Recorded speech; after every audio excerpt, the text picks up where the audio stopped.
Hello, welcome to a brand new section, Profiling and Optimization. This section describes how to evaluate that is profile, what makes a program slow, and how this information can be used to optimize the code and make it more efficient. Let's move on to the first video, evaluating the time taken by a command in IPython.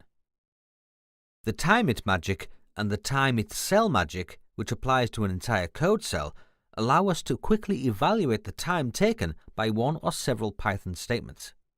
The next video in this section will show methods for more extensive profiling. We are going to estimate the time taken to calculate the sum of the inverse squares of all positive integer numbers up to a given n. Let's define n, where n equals 100,000. Let's time this computation in pure Python. TimeIt sum of 1./i square of i4 I range 1, n. And here's the output. Now let's use the timeItCell magic to time the same computation written on 2 lines.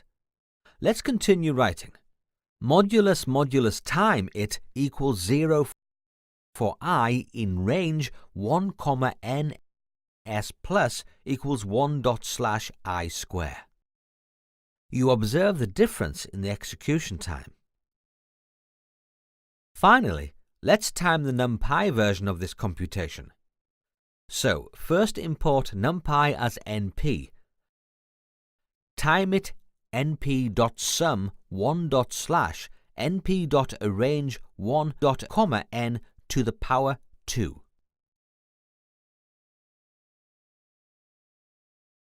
Here, the NumPy vectorized version is 137 times faster than the pure Python version. The timeIt command accepts several optional parameters. One such parameter is the number of statement evaluations. By default, this number is chosen automatically so that the timeIt command returns within a few seconds in most cases. However, this number can be specified directly with the -r and -n parameters. For instance, let's get more information by typing in IPython modulus timeIt ? The timeItCell magic also accepts an optional setup statement in the first line, which is executed but not timed.